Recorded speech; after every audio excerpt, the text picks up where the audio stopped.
오늘은 심을 것을 주사 풍성하게 하시고 심을 것을 주사 풍성하게 하시고라는 제목으로 우리 하나님 말씀 함께 나누도록 하겠습니다.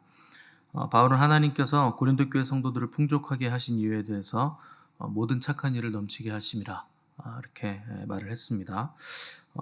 착한 일을 넘치게 하시기 위해서 우리를 풍족하게 하셨다. 또 우리를 통해서 하나님의 은혜와 사랑이 열방으로 흘러가기를 원하시기 때문에 우리에게 많은 것들을 넘치게 풍족하게 주셨다는 겁니다. 그럼 또 이런 질문이 떠오르죠. 과연 나는 풍족한가? 열방으로 흘려 보낼 수 있을 만큼 풍족하게 받았는가 하는 것인데, 여러분 풍족하신가요? 그런 것 같기도 하고 아닌 것 같기도 할 겁니다. 때로는 풍족할 때가 있고 그래서 감사가 넘칠 때가 있는데, 때로는 왜 이렇게 항상 부족할까? 이런 생각을 하시는 분도 있으시겠죠. 그리스도인들의 풍성함은 뭐가 많아서 있는 풍성함이 아닙니다. 여러분 생각해 보시면 뭔가 많이 드리고 많이 베푸는 사람은 많이 가진 사람 아니에요. 은혜 받은 사람이 많이 베풉니다. 은혜 받은 사람이 많이 드리는 거예요. 많이 가졌다고 해서 베푸는 거 절대 아니라는 거죠. 그래서 우리의 풍성함은 돈이 얼마쯤 이상 있어야 풍성하다거나 집은 몇 평, 차는 어느 정도 이런 식으로 해서 가늠할 수 있는 풍성함이 아니죠. 그래서 바울은 고린도전서에서 이미 네가 부르심을 어디서 받았는지에 따라서 풍성함 가능하지 말고 부르심 받은 그 자리에서 충성 다해라 이렇게 말씀한 바가 있습니다. 네가 종으로 부르심을 받았느냐? 그럼 종된 자리에서 충성을 다 하라는 거죠. 종이면은 우리 생각에는 자유자로 이제 나아가라, 자유를 너에게 주겠다 이렇게 얘기를 하면 훨씬 더 좋을 것 같은데, 종으로 부르심을 받았다면 종된 그 자리에서 하나님의 일을 위해서 거기가 너의 사명의 자리인 줄 알고 거기서 풍성하게 네가 할 일을 할 수 있다는 겁니다. 근데 우리는 늘상 뭔가 더 나아지기를 원하고 더 좋은 자리로 가기를 원하죠. 다 상대적인 것인데 그게 진리가 아닌 것인데 우리는 거기로 가기를 원한다는 겁니다. 그래서 야곱 같은 경우에는 형 에서의 그 장자의 명분 때문에 굉장히 어려운 또 험난한 삶을 살았죠. 그래서 그냥 에서가 배고팠을 때 팥죽 그냥 줬으면 좋은데 약삭빠르게 그걸 또 장자권 달라고 해가지고 거래를 하는 바람에 야곱은 늘상 에서에게 쫓겨다니는 이제 평생의 삶을 살게 됩니다. 그냥 줬으면 야곱이 얼마나 아름다운 인생이 됐겠습니까? 베풀 수 있고 나눌 수 있고 섬길 수 있으니 그 인생이 아주 좋아졌을 텐데, 자기 힘으로 그걸 또 뺏어 먹겠다고 늘상 그렇게 자기를 강화시키려고 하다 보니까 그 인생이 꼬이는 거예요. 그래서 나중에 이집트에 가서 요셉이 총리였을 때 파라오에게 가서 자기소개를 하는데, 여러분 크리스찬이 비그리스도인 이방인 왕에게 자기소개를 하는 거잖아요. 그러면은 내 인생 130년 동안 하나님이 나와 함께 가셔서 너무나 풍성하고 충만하고 아름다운 인생을 살았습니다. 이런 식으로 고백을 해야 되잖아요. 근데 야곱은 그런 고백을 안 해요. 하나님과 동행한 인생 이런 얘기 안 합니다. 내 인생 130년인데 험악한 인생 세월을 살았습니다. 이게 야곱의 고백이더라는 거예요. 크리스찬이 비크리스찬 왕에게 할 때 누가 이런 고백을 합니까? 그냥 없는 일이라도 만들어서 하나님이 정말 저한테 좋은 거 많이 주셨습니다. 저는 죽어도 요한없고 풍성한 삶을 살았습니다. 이렇게 고백을 해야 되는데, 야곱은 자기 인생이 얼마나 힘들었던지 내 인생 130년 험악한 세월 살았습니다. 아주 그냥 피똥을 쌌다는 거예요. 130년 내내 자기 인생 자기가 만드느라고 힘쓰고 애쓰느라고 자기만 강화시키다 보니까 자의식으로 똘똘 뭉친 인생의 고백이 어떤 고백이 나오는가 하는 걸 야곱이 잘 보여주죠. 이스라엘 민족이 430년 종살이를 했습니다. 애굽에서 그 뒤로. 너무나 그 인생이 험악하고 가혹하고 비참하니까 하나님께 부르짖죠. 그래서 하나님은 모세를 보내셔서 출애굽을 시켜서 애굽에 놓였던 사람들 자유인으로 이제 바꿔 주시죠. 근데 노예 신분에서 자유인으로 옮겨졌으니까 얼마나 감사합니까? 근데 상황이 열악하다고 해서 마실 거 없고 먹을 게 없다고 해서 차라리 애굽에 있을 때가 좋았다 이렇게 원망과 불평을 내뱉었다는 거죠. 근데 여러분 생각해 보세요. 이스라엘 백성들이 광야에서 못 먹었습니까? 물을 못 마셨어요? 굶었어요? 아니에요. 매일 먹었습니다. 물론 한 가지 음식을 먹었다는 게 그게 좀 큰 핸디캡이 되긴 하겠지만, 그래도 여러분 뭐 밀가루 하나 있으면 여러 가지 해 먹을 수 있잖아요. 그거 갈아가지고 가루만 만들 수 있으면 얼마든지 할 수 있죠. 만나라는 것도 늘상 뭐 그 씨앗 같은 그거를 먹었겠습니까? 갈아서도 먹고 쪄서도 먹고 튀겨서도 먹고 삶아서도 먹고 데쳐서도 먹고 뭐 여러 가지 만들어 가지고 먹을 수 있잖아요. 근데 못 먹은 게 아니고 못 마신 게 아닌데, 이놈의 광야에는 마실 물도 없고 먹을 것도 없고 저 만나 저 음식 저 하찮은 거 저거 내가 저걸 싫어한다. 뭐 이런 식으로 원망과 불평을 했다는 거죠. 여러분, 불평이 왜 그게 죄질이 나쁜 거냐면 그동안 하나님이 평생 주셨던 은혜를 배신하는 거예요. 계속 은혜를 받아왔는데 딱 하나 그 결핍의 문제 가지고 걸고 넘어진다는 겁니다. 그게 그래서 죄질이 안 좋은 거예요. 여러분들이 어떤 상황에서 원망하고 불평하는 거, 그게 왜 안 좋으냐? 받은 복을 헤아려 보지 않고 없는 거 그거 하나를 집중해서 바라보면서 원망하고 불평하기 때문에 그건 하나님의 은혜에 대한 굉장한 배신이고 배반이 되기 때문에 그게 안 좋다는 겁니다. 입장 바꿔서 한번 생각해 보세요. 여러분들이 하나님처럼 누군가에게 은혜를 평생 베풀었어요. 태어나자마자. 그런데 원망하고 불평해. 엄마가 나한테 해준 게 뭐 있어? 뭐 이런 거죠. 해준 게 하나도 없나?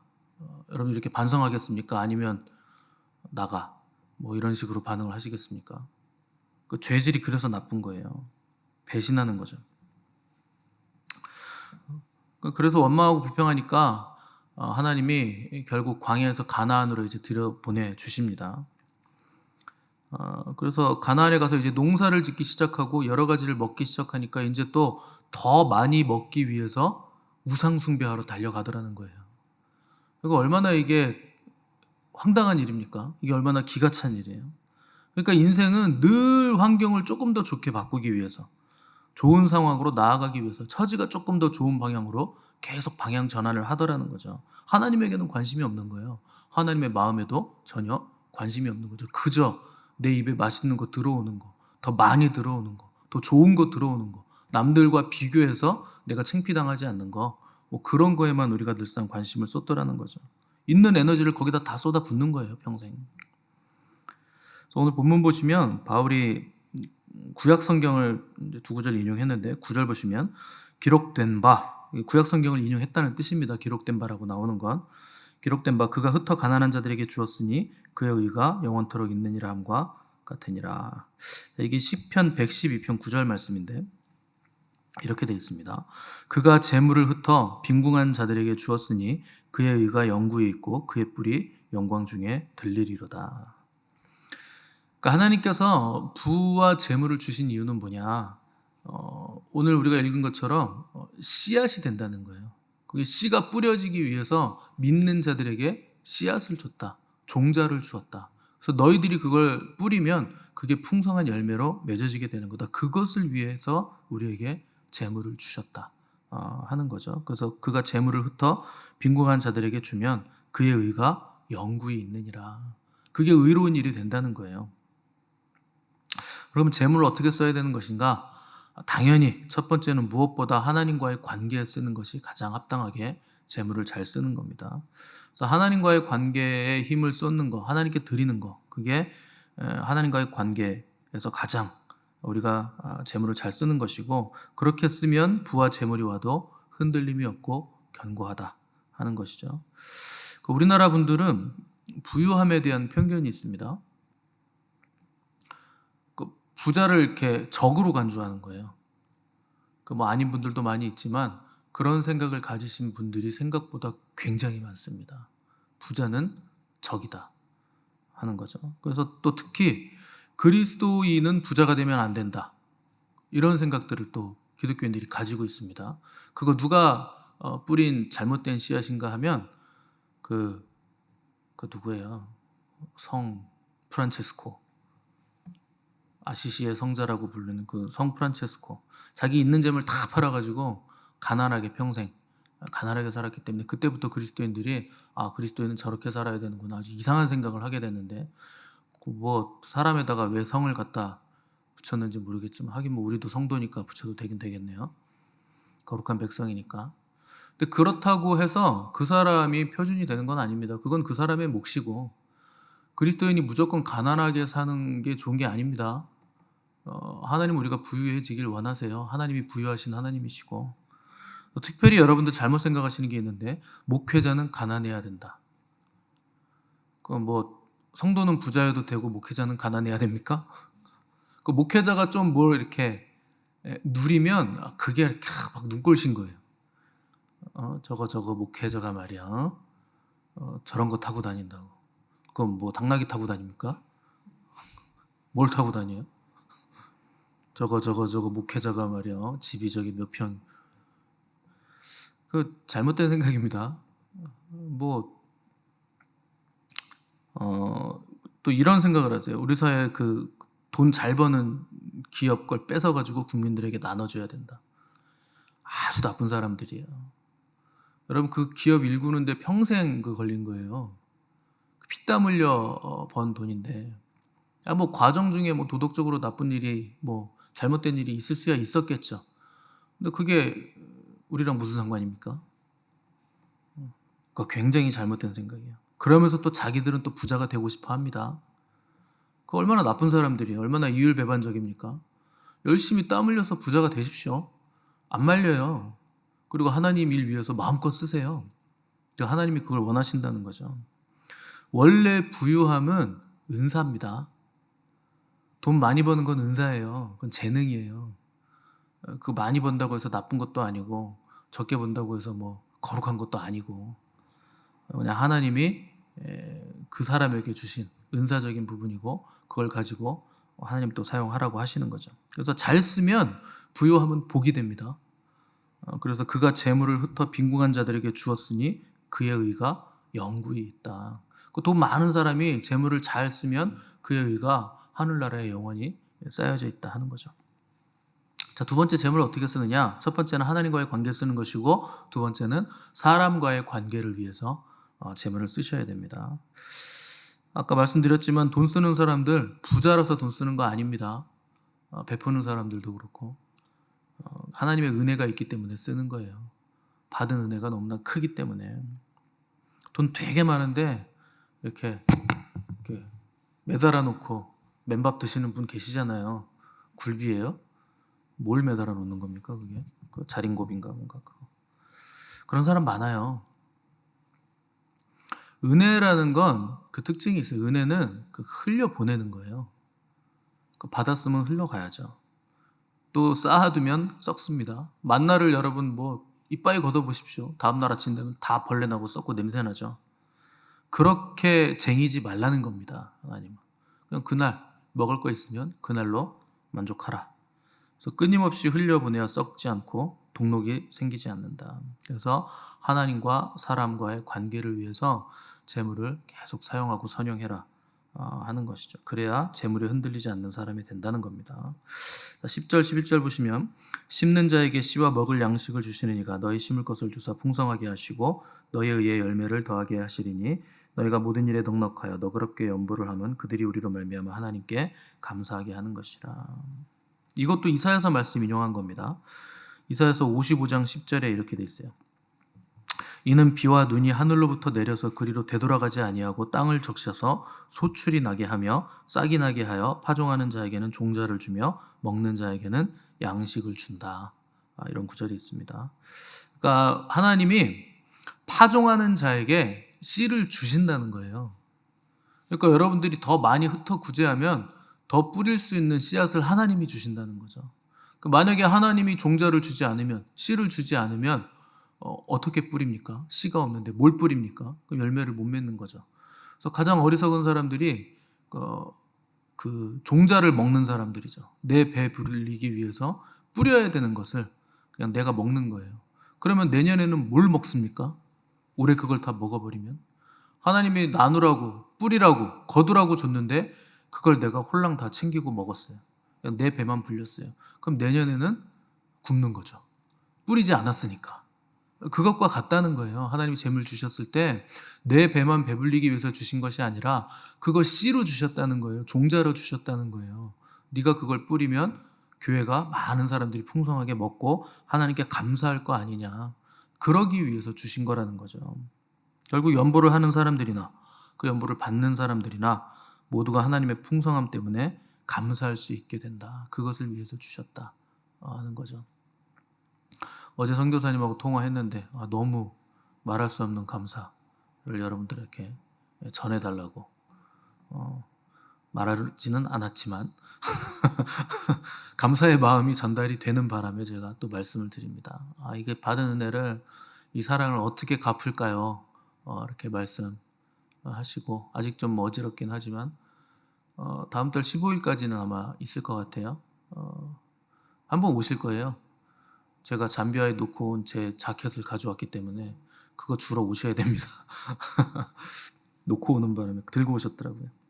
그때 여러분 또 반갑게 인사들을 나누시기 바랍니다. 너무 감사한 마음을 통화하면서 제가 느낄 수 있었고 뭐 다 채우진 못했습니다 우리가. 근데 뭐 70% 이상은 채웠고, 또 우리 교회로 보내신 분들 외에 또 직접 보내신 분들도 계세요, 선교사님 계좌로. 그래서 아마 거의 우리의 목표 금액을 다 채우지 않았나 생각을 하고 있습니다.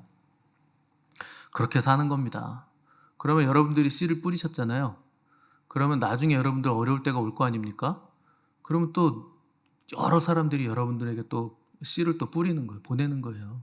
그렇게 서로가 서로를 격려하고 위로하면서 우리가 모든 일에 넉넉하게 되는 거죠. 그래서 11절 보시면 너희가 모든 일에 넉넉하여 너그럽게 연부를 하면 그들이 우리로 말미암아 하나님께 감사하게 하는 것이다. 그렇게 해서 감사가 풍성하게 넘친다는 거죠. 그래서 12절 15절 이 봉사의 직무가 성도들의 부족한 것을 보충할 뿐 아니라 사람들이 하나님께 드리는 많은 감사로 말미암아 넘쳤느니라. 이 직무로 증거를 삼아 너희가 그리스도의 복음을 진실히 믿고 복종하는 것과 그들과 모든 사람을 섬기는 너희의 후한 연모로 말미암아 하나님께 영광을 돌리고 또 그들이 너희를 위하여 간구하며 하나님이 너희에게 주신 지극한 은혜로 말미암아 너희를 사모하느니라. 말할 수 없는 그의 은사로 말미암아 하나님께 감사하노라. 감사가 넘친다는 겁니다. 여러분 안 주고 가만히 있어 보세요. 그럼 여러분 그 선교사님은 큰일 났다, 어떡하지, 어떻게 집에 가지, 그러고 있을 것이고, 광고는 했는데 내가 안 주고 가만히 있으면 해야 되나 말아야 되나, 나도 돈이 필요한데, 뭐 그러고 있는 거예요. 그러면 감사가 어디 있습니까? 그런 거예요. 넘치는 감사는 찾아볼 수가 없는 거예요. 그래서 흩어 구제하면 우리에게 감사가 넘치는 거죠. 주고 나면 훨씬 더 시원하지 않습니까? 그죠? 주는 이가 복된 거예요. 그래서 초대교회 성도들 보시면 자기 재산을 사도들 앞에 이렇게 다 갖다 놨다 그랬어요. 원래 그 전에는 그런 사람들이 아니었죠. 근데 은혜를 받고 나니까, 예수 그리스도를 영접하고 나니까 내가 쟁이고 내 것만 챙기고 그거 지키게 급급했는데 이제는 그냥 그걸 팔아가지고 사도들에게 갖다 주고 서로 나누며 그렇게 기쁨이 충만했다는 겁니다. 당연히 그게 무슨 부의 재분배 문제거나 경제적인 문제를 해결하기 위한 솔루션이거나 이런 차원의 문제가 아니에요. 구자애나 봉사나 선행 같은 문제들은 교회 안에서 있어야 되는 문제지만, 그거 있어도 되지만 뭐 그 필수적인 문제는 아닙니다. 그것 때문에 구원받는 것도 아니고. 그럼에도 불구하고 그들이 사도들의 발 앞에 자기 재산을 갖다 놨다 하는 것은 가치관이 바뀌었다는 뜻입니다. 땅의 것을 추구하고 모으던 것에서 하늘의 것을 추구하고 하늘의 것을 모으는 사람들로 이제 바뀌어졌다는 거죠. 그들의 초점이 먹고 마시는 것에 있었는데 이제 성령 안에서 의와 평강과 희락인 하나님의 나라를 누리는 자들로 완전히 변화됐다는 거죠. 그래서 뭐가 많아서 하는 게 아니고 여러분 그냥 지금 있는 것에서 하는 것이고, 더 좋은 곳에서 갔기 때문에 할 수 있는 게 아니고 지금 있는 그 자리에서 하는 겁니다. 자꾸 뭐 더 좋아지면 할게요, 나중에 할게요. 언제 합니까? 사람이요, 큰 집으로 이사 간다고 해서 넉넉해지는 거 아니에요. 큰 집으로 이사 가잖아요. 그 다음에는 더 큰 집으로 이사 가고 싶어요. 더 큰 집으로 이사 가잖아요. 대궐 같은 집으로 이사 가고 싶어요. 그리고 가서는 또 뭐라 그런지 압니까? 이놈의 집이 너무 커가지고 청소하기가 너무 힘들다 그래요. 왜 큰 집으로 갑니까? 그렇게 청소하기 힘든데. 개집에서 사시지 그냥.